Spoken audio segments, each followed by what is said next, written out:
Hi everybody, my name is Nick Malik and I'm the President and Chief Architect of Vanguard EA. It's an enterprise architecture focused consulting firm based in the Pacific Northwest. We primarily focus on the West Coast of the United States.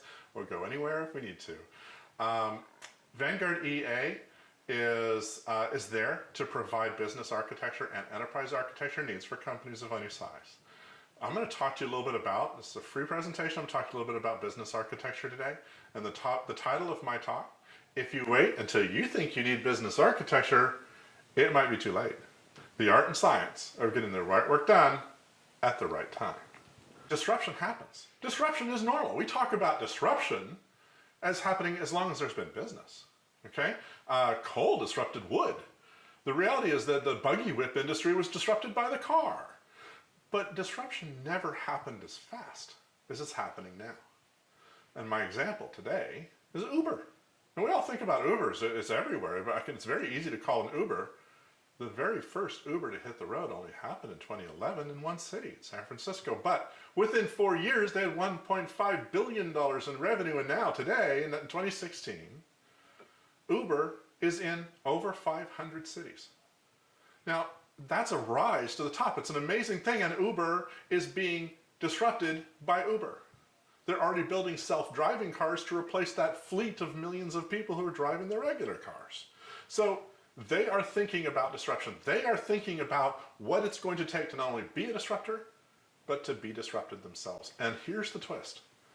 Companies that are being disrupted, we know it's the taxi industry, but how do you measure that? Well, the easy way to look at that is the cost of a medallion. A medallion is a permit to drive a taxi, and if you look in the city of New York, it used to be the medallion would sell for about $1.2 million each. It's a lot of money. And people would borrow that money, and they borrowed against the value of the medallion.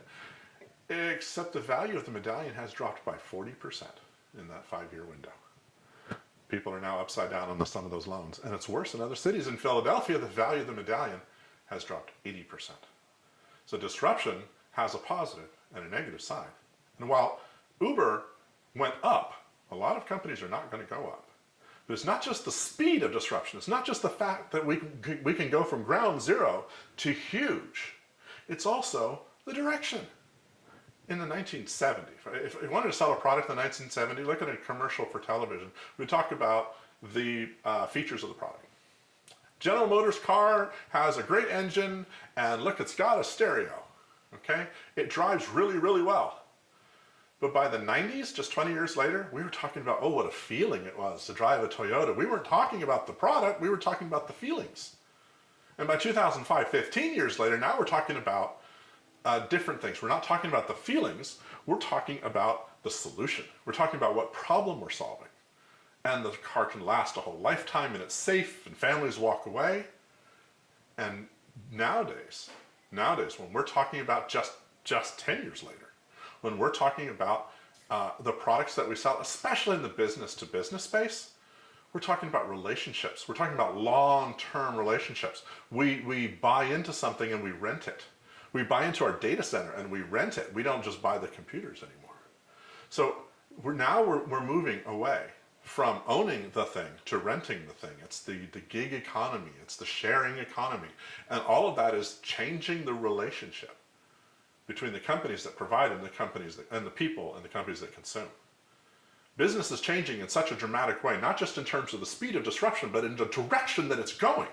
If you're not prepared to think about change as something that happens continuously, your company will suffer. Your company will not be the next Uber going up. Because some companies are not on the fast train.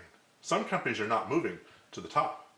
And if you look at my slide, you'll see a picture of what happens to a train that is just left sitting to rest.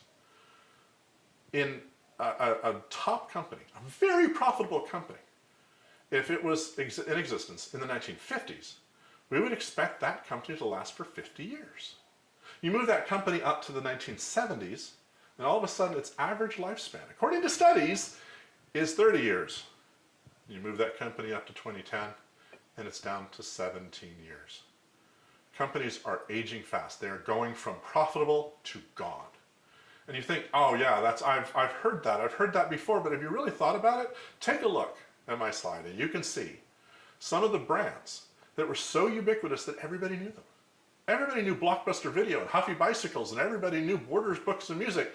And if you really think about it, even not just in the consumer space, so I've got a lot of consumer logos there, but in the business space, companies that we were used to doing business with are gone.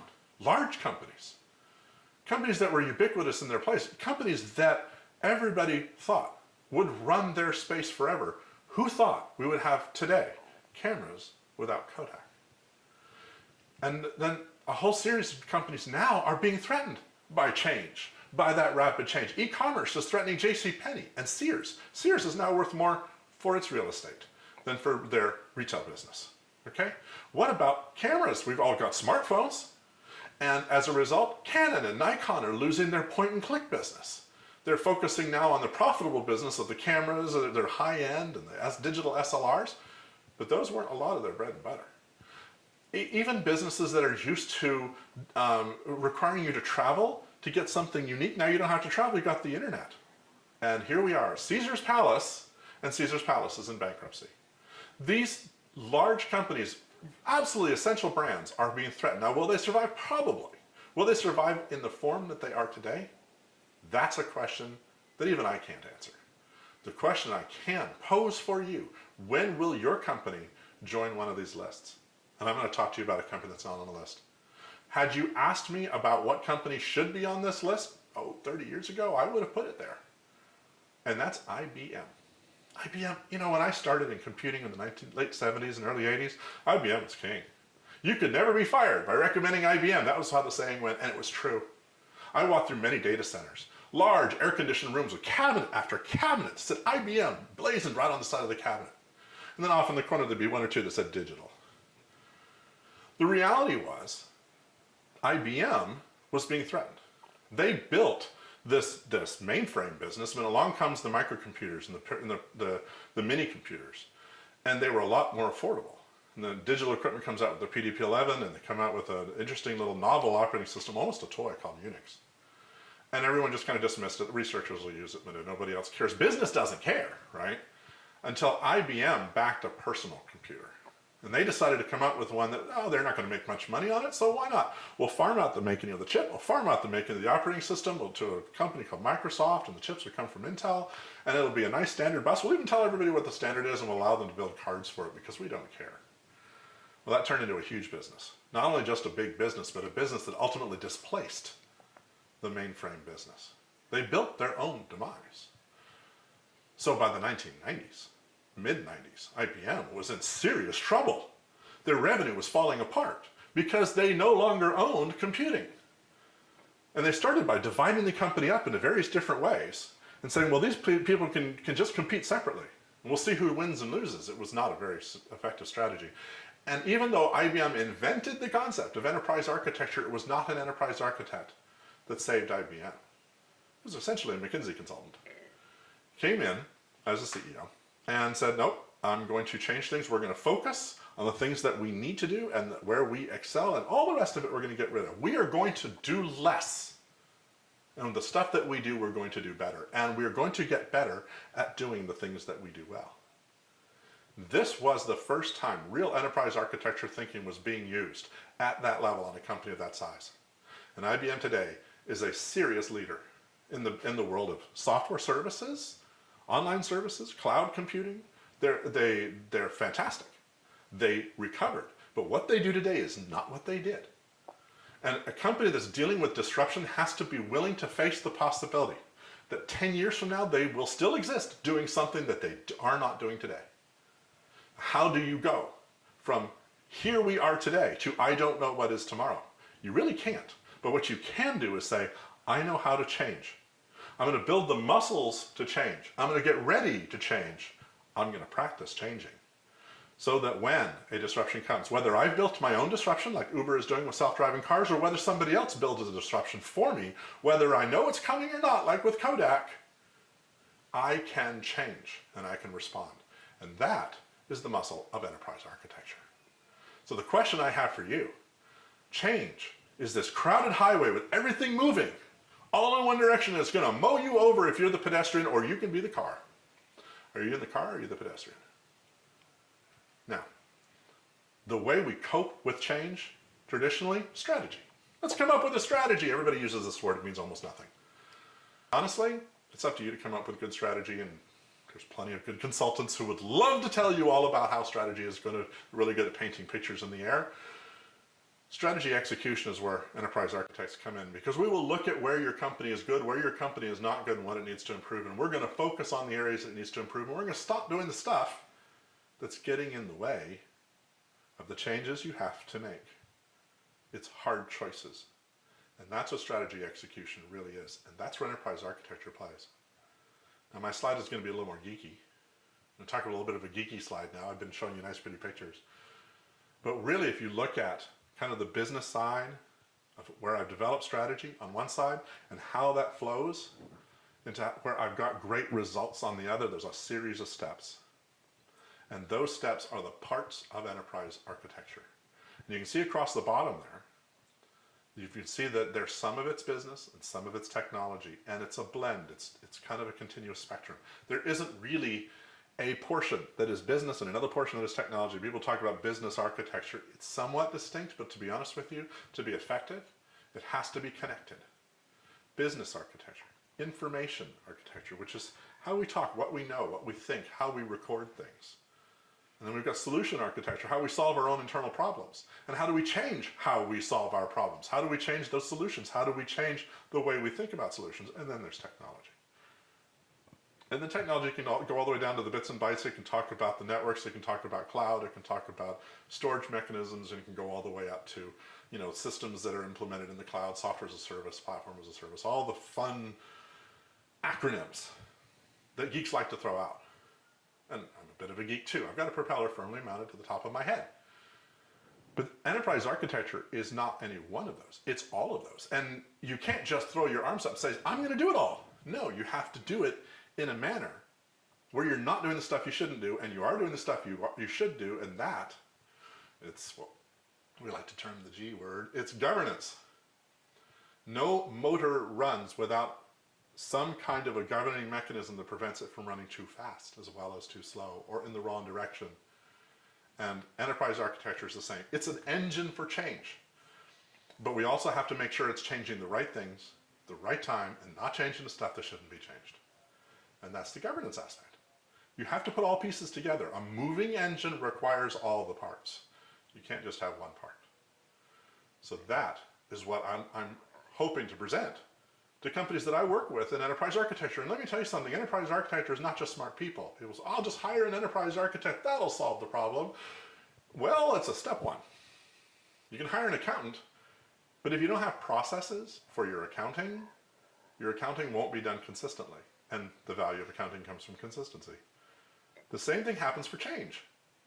If you hire a change agent, but you don't have processes by which your company can change, you can't practice.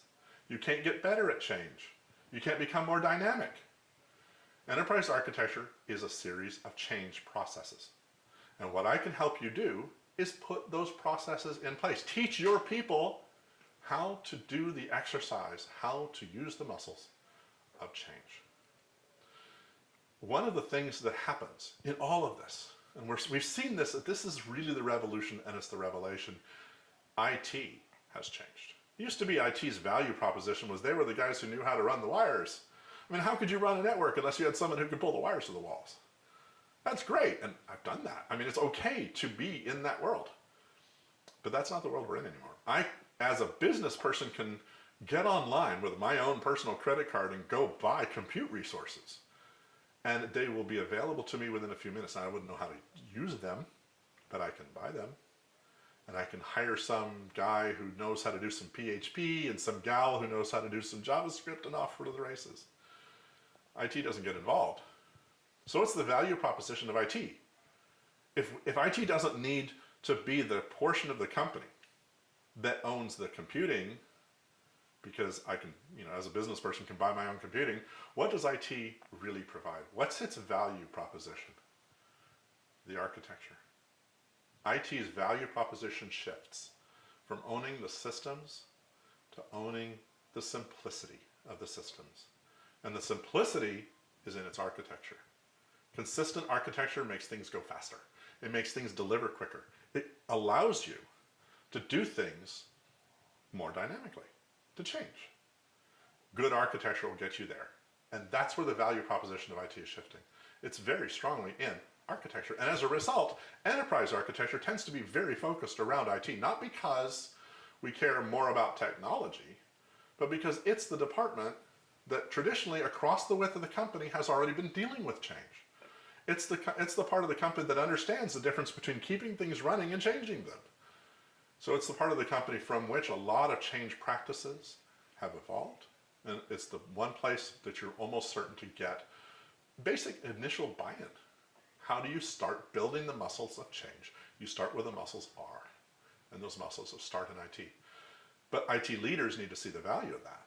Need to realize that they need to not be thinking about their value in terms of what servers they provide, but their value in terms of how the architecture allows the company to evolve. Because they no longer own a physical asset. They own a knowledge asset, architecture. So what enterprise architecture can do is help your company learn those muscles of change. And what Vanguard EA can do, a company like mine, is we can help you to learn how to begin. Most people don't have a good idea how to begin. This is a tough road. The companies that are ahead of you can be light years ahead of you by simply being ready to change when you're not. Don't let them get there. You can catch up. And the best way to catch up is to get help. Admit that there's some things you don't know. And that's where we come in. Vanguard Enterprise Architects is a group of very, very skilled and knowledgeable enterprise architects who can help you to position and build those processes so that your company can learn how to change. Call us. My email is nick@vanguardea.com. I will answer. I'd love talking to you more. Thank you.